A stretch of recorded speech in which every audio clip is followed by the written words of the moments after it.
Le commerce international a changé radicalement depuis quelques années, avec l'irruption, l'arrivée de nouveaux intervenants que l'on connaît, en particulier les émergents du type chinois ou brésilien. Et ceci a bouleversé les conditions du commerce international.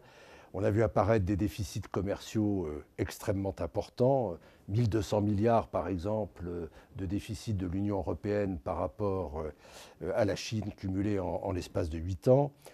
Et on voit bien qu'aujourd'hui, avec le peu de croissance que connaît l'Europe, la capacité de l'industrie européenne à se porter sur les marchés émergents est absolument essentielle pour son avenir. Or, ce n'est pas ce qui se passe, puisque précisément, nous sommes en train d'accumuler des déficits par rapport à ces pays-là.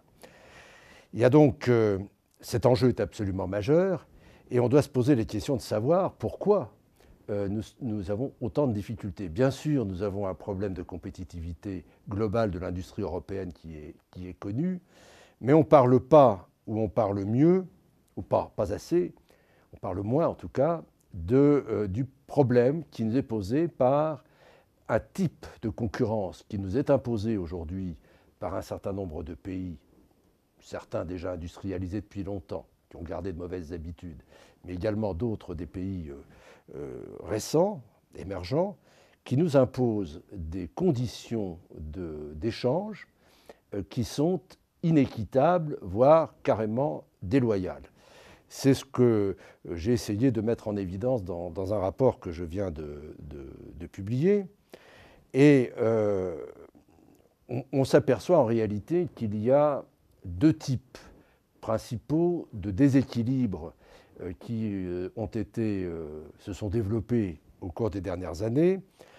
Le premier type est dû, je dirais, presque à l'action de l'Union européenne elle-même.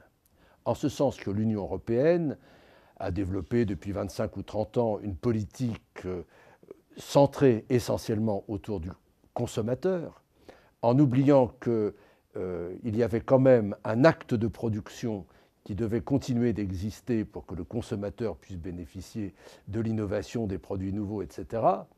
Et que ça, c'est oublié. Au fond, le producteur n'est pas un souci, ou en tout cas n'était pas jusqu'à un temps très récent, un souci pour l'Union européenne.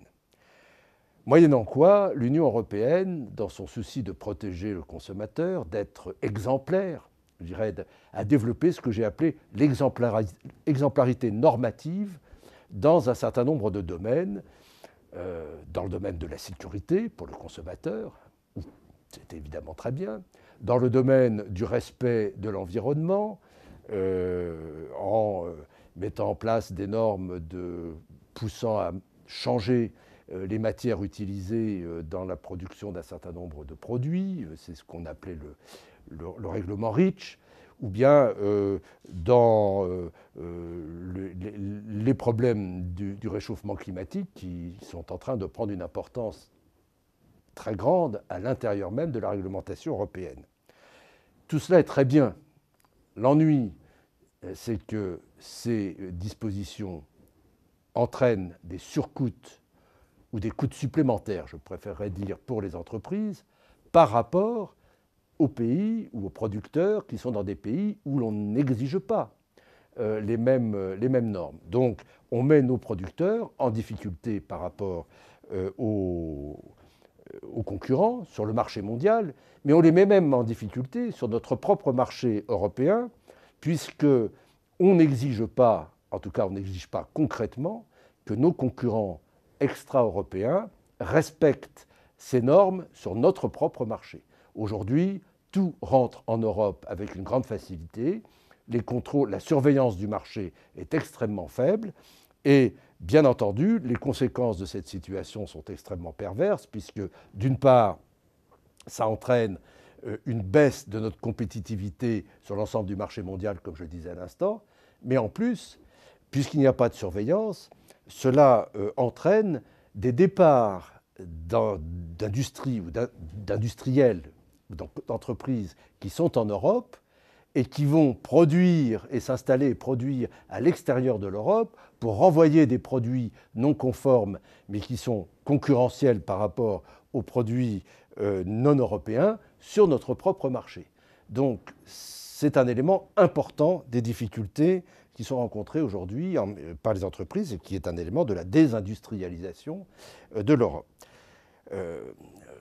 L'absence de contrôle, je ne vais pas m'étendre dessus très longtemps, mais sachez que, par exemple, la norme CE, ou la marquage CE dont on parle beaucoup, est quelque chose qui induit le consommateur totalement en erreur. Le fait qu'il y ait marqué CE sur un produit ne veut surtout pas dire que le produit est conforme aux normes de l'Europe, parce qu'il n'y a pas de contrôle, c'est une inscription qui est purement déclarative de la part du fabricant, donc qui peut, s'il n'est pas honnête, faire ce qu'il veut. Malheureusement, il y en a beaucoup qui ne sont pas honnêtes. Par ailleurs, le consommateur croit en général que le produit a été fabriqué en Europe.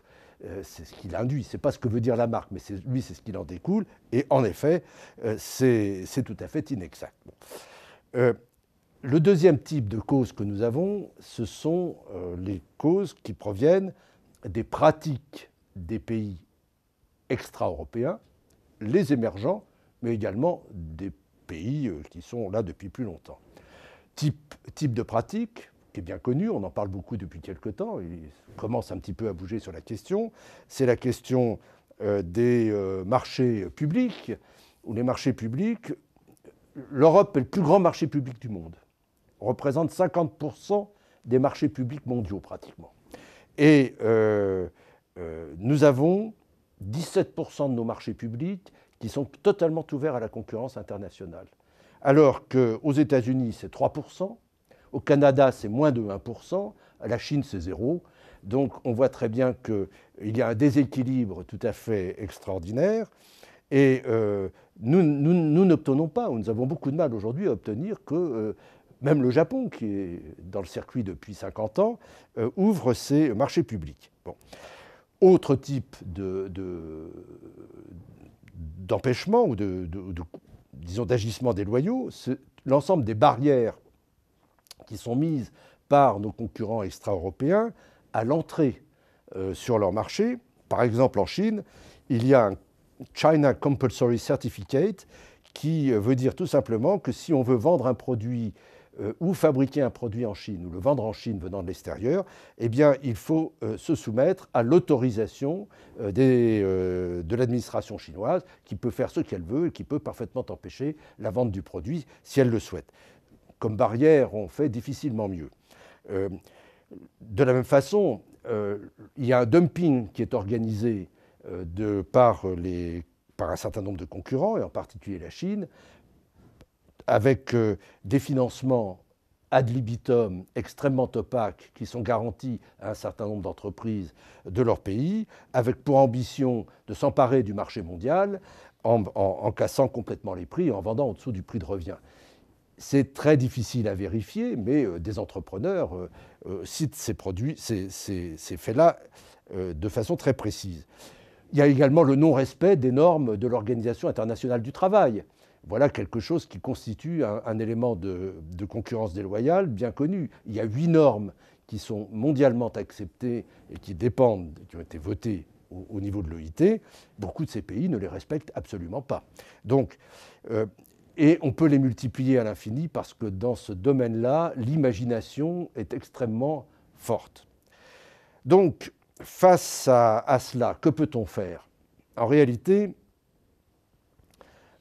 il faut d'abord que nous soyons capables, nous, Européens, de vaincre l'idéologie qui domine à l'heure actuelle au niveau des institutions bruxelloises, mais également dans un certain nombre d'États membres, idéologie qui nous dit tout simplement que nous ne devons surtout pas créer de problèmes à nos concurrents, que nous devons obtenir l'ouverture de ces marchés concurrents qui nous intéressent beaucoup, mais en étant très gentils avec eux. Or, dans les discussions internationales, on ne peut obtenir des avancées que si on est fort des deux côtés et qu'on est capable de s'opposer des arguments. Où sont les arguments que les Européens ont aujourd'hui? Il n'y en a pratiquement pas parce que nous avons déjà pratiquement tout donné. Donc il faut reconstruire de nouveau une argumentation et être capable de tenir tête à un certain nombre de pays. Et de la même façon, en interne, il faut que nous soyons capables de mettre en place, d'abord d'amorcer le débat, parce que le débat est à construire, et de mettre en place les moyens qui nous permettront de surveiller notre marché intérieur. Et enfin, il faut très fermement refuser l'accusation de protectionnisme qui pourrait être portée contre nous, nous Européens, quand nous décidons de demander que les conditions de l'échange deviennent honnêtes et loyales. Ce n'est pas nous les protectionnistes. Les protectionnistes sont ailleurs. Et donc il faut absolument que le langage change et que la disposition d'esprit change, faute de quoi nous n'arriverons jamais à avancer. Donc grand travail de conviction, grand travail de persuasion, grand travail d'union de l'ensemble des pays et des institutions européennes, grand défi, mais absolument indispensable si nous voulons espérer que l'industrie européenne puisse tirer son épingle du jeu dans les années à venir.